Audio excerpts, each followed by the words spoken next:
Le livre blanc sur la défense du Japon. 2025 considère la Corée du Nord comme une menace plus grave et imminente pour la sécurité du Japon.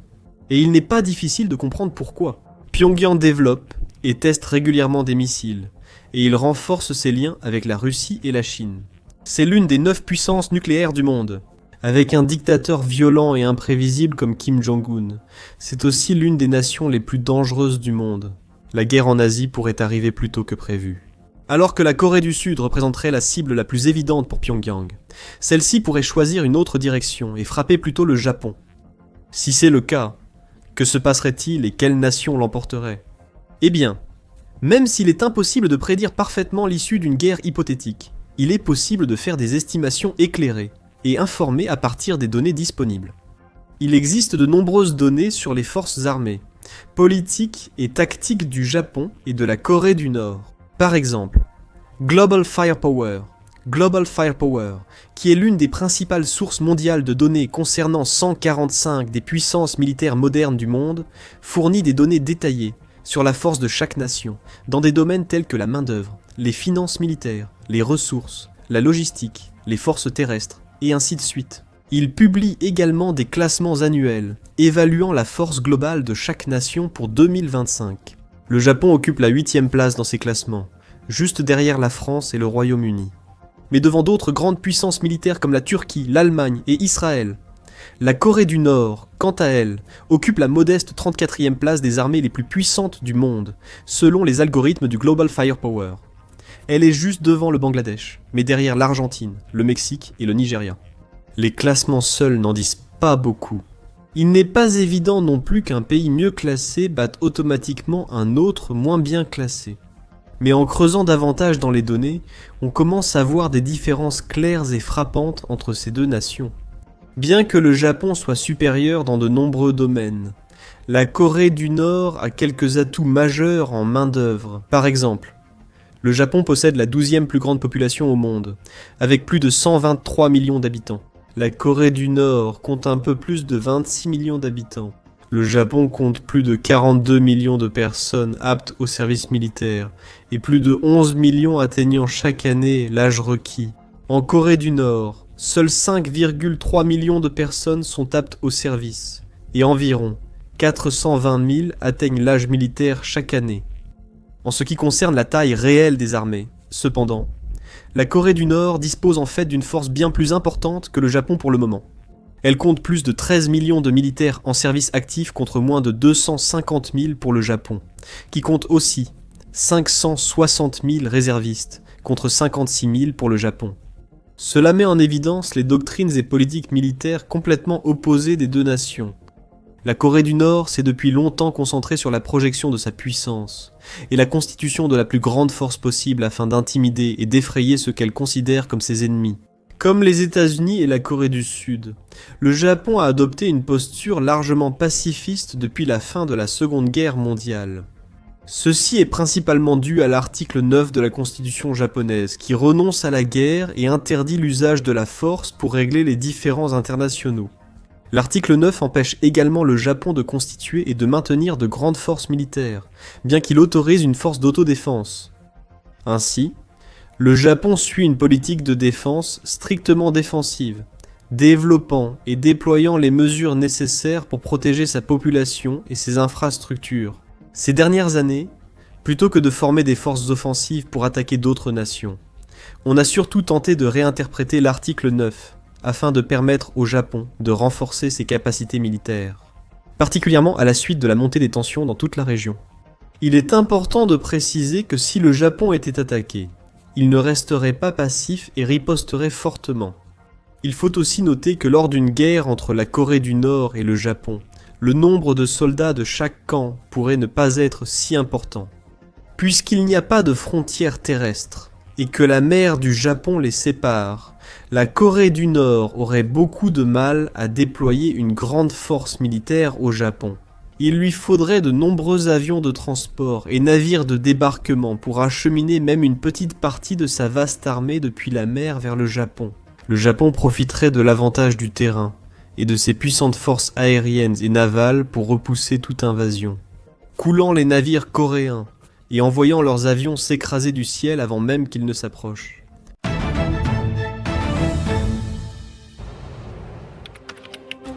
Imaginez Internet comme un champ de bataille, rempli d'unités ennemies, cherchant la moindre faiblesse pour s'introduire dans votre quartier général. Dans ce quartier général, vous possédez des informations secrètes et confidentielles à protéger absolument. Imaginez pouvoir brouiller toutes les pistes menant à celui-ci et le rendre invisible. Vous le feriez, non?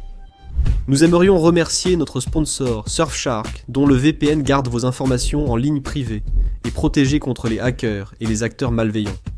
Lorsque vous naviguez sur un réseau public, il est très facile d'accéder directement à vos informations, comme les numéros de carte de crédit, les données confidentielles ou les informations personnelles. Surfshark VPN empêche cela de se produire et protège, ainsi que chiffre vos données personnelles en ligne.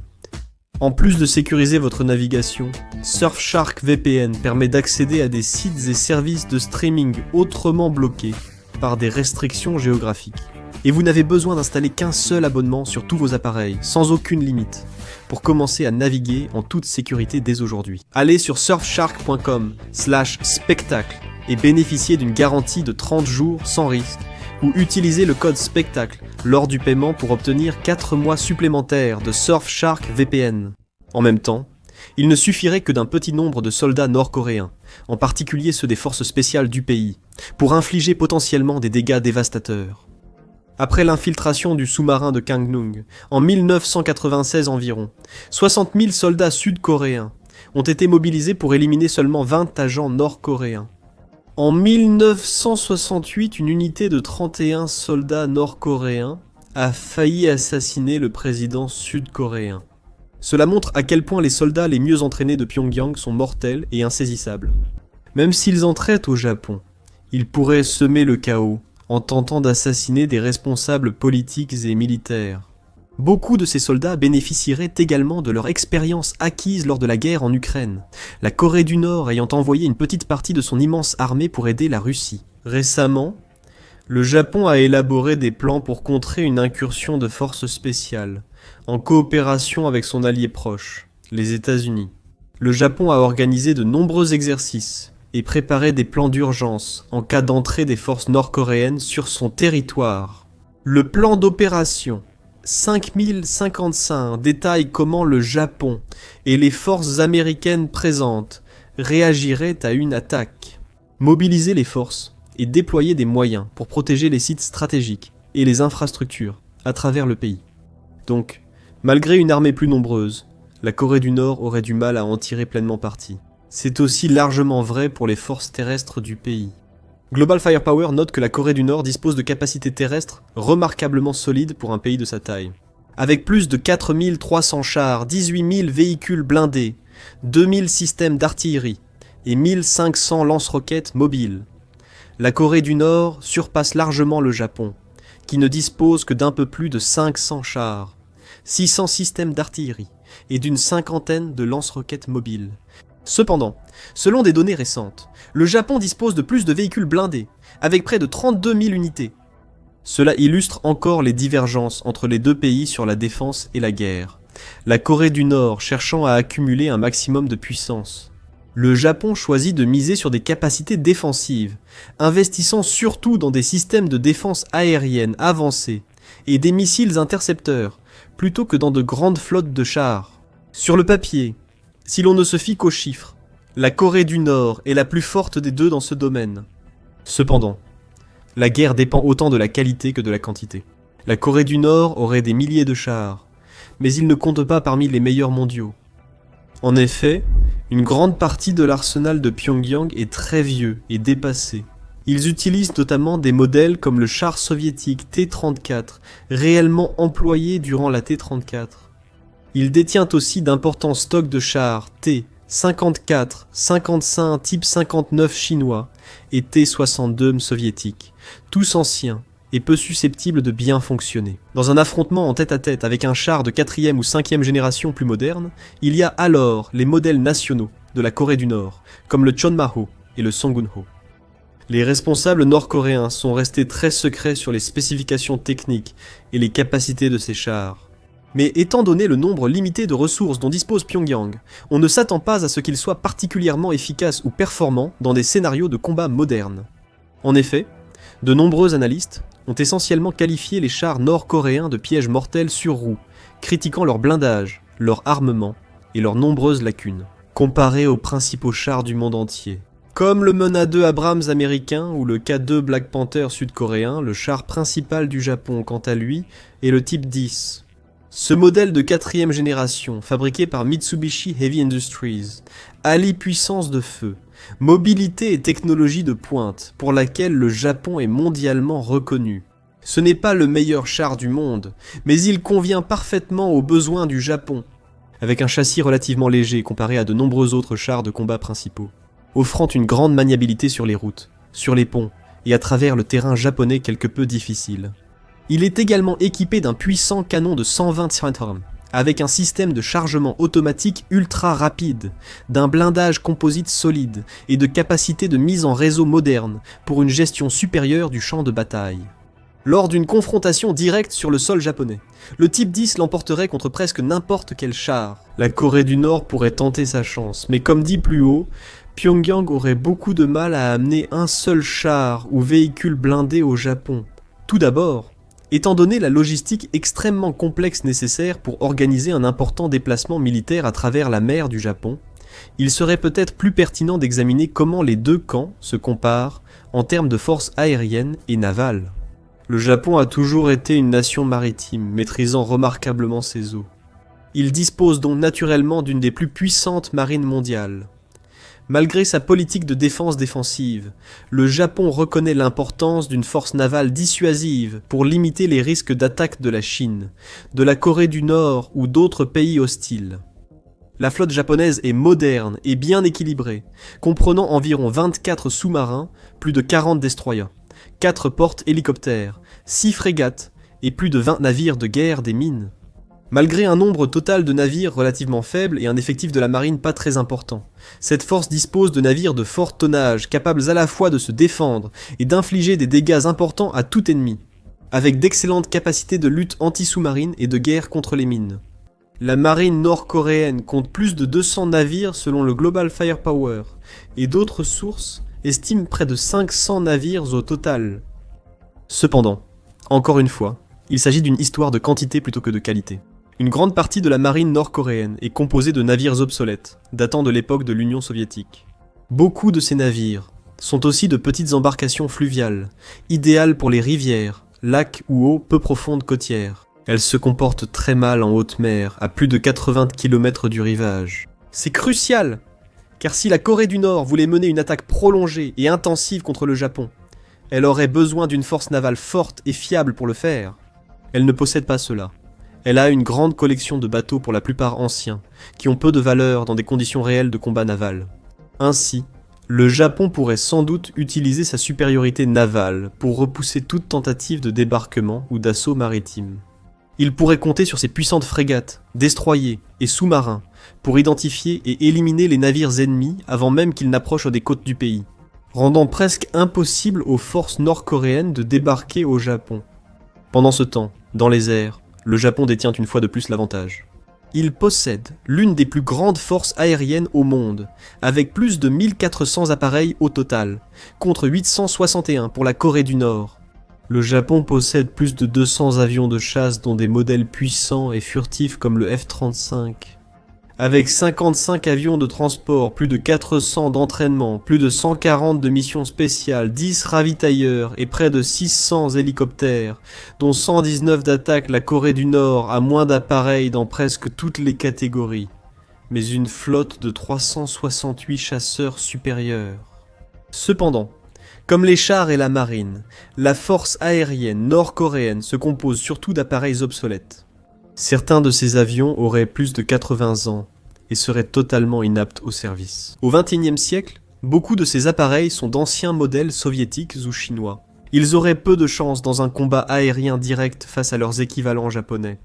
Grâce à cela, même si la Corée du Nord tentait une attaque aérienne contre le Japon, elle aurait un immense défi à relever. Les avions de chasse de Tokyo décolleraient, misant sur la formation supérieure de leurs pilotes, et des équipements avioniques avancés pour dominer le ciel. Donc, si la Corée du Nord n'est pas capable de gagner sur Terre, en mer ou dans les airs, il ne lui reste qu'une seule véritable option. Les missiles, et dans une moindre mesure les drones, forment l'essentiel de l'arsenal de Pyongyang.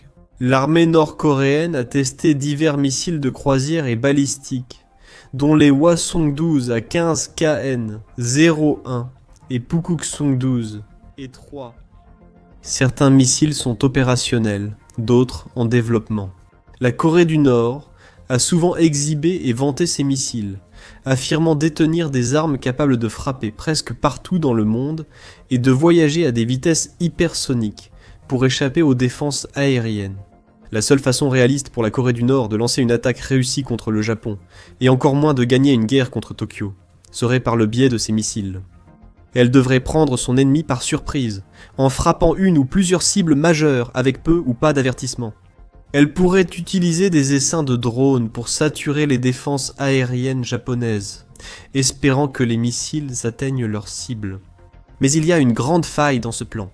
Le Japon possède certaines des meilleures défenses aériennes au monde, avec une technologie de pointe et un réseau de systèmes en couches et interconnectés, y compris l'Aegis en mer, le Patriot Advanced Capability, 3 sur Terre, et des systèmes régionaux de missiles solaires, tous renforcés par des stations radars et de surveillance de pointe et soutenus par les moyens et le renseignement américain. Le Japon serait immédiatement informé de tout missile se dirigeant vers lui et disposerait des moyens nécessaires pour les contrer. Donc, si l'on imagine qu'un conflit hypothétique entre les deux nations commence par une attaque de missiles nord-coréens, voici ce qui se passerait ensuite. Grâce à ses défenses aériennes et antimissiles intégrés et de premier plan mondial, le Japon devrait être capable d'intercepter tout missile balistique ou de croisière pénétrant dans son espace aérien. Les navires Aegis et les batteries PAC-3 seraient immédiatement mobilisés pour protéger les centres urbains comme Tokyo, ainsi que les infrastructures critiques telles que les ports et les aéroports.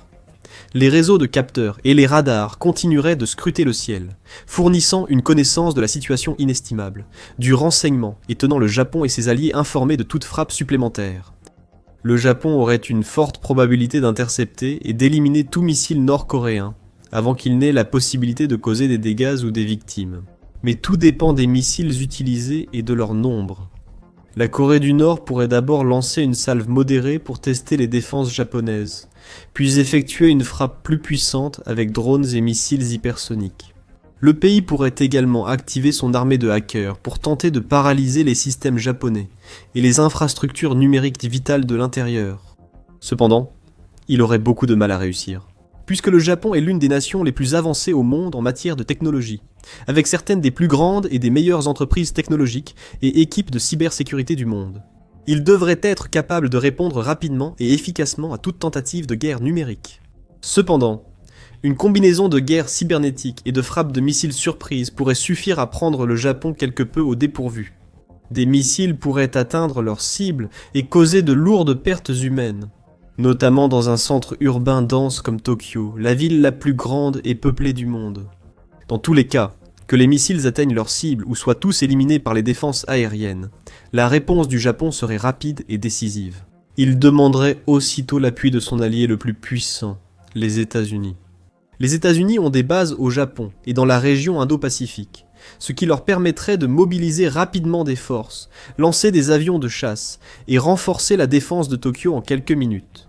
Il est probable que d'autres nations alliées rejoindraient également la cause, notamment la Corée du Sud, l'Australie et les pays membres de l'OTAN. Même si la Corée du Nord pourrait attendre l'aide de ses alliés comme la Russie et la Chine, il est peu probable qu'ils veuillent s'impliquer dans un conflit direct avec les États-Unis et l'OTAN. Au risque de déclencher la Troisième Guerre mondiale, Pyongyang pourrait donc être contraint de désamorcer la situation presque immédiatement, ou risquer de voir son régime anéanti par l'Amérique. En résumé, cette guerre finirait avant de commencer. Et à moins d'être prêt à lancer des missiles nucléaires et à risquer une annihilation totale, la Corée du Nord n'aurait même pas la moindre chance de victoire. Le Japon n'a peut-être pas la plus grande armée du monde, mais il est plus que prêt à se défendre. Et il a des alliés extrêmement puissants prêts à intervenir et à le soutenir. Découvrez comment le régime instable de la Corée du Nord pourrait déclencher la Troisième Guerre mondiale dans cette vidéo. Sinon, voici un exemple montrant que l'armée impressionnante de Pyongyang n'est pas aussi redoutable qu'on le croit. Regardez cette vidéo qui explique pourquoi un sous-marin nucléaire de Kim Jong-un paraît totalement inutile. Enfin, abonnez-vous à notre chaîne et activez les notifications si ce n'est pas déjà fait. Ainsi, vous pourrez découvrir les dernières actualités militaires d'Asie, et d'ailleurs dans le monde dès qu'elles surviennent.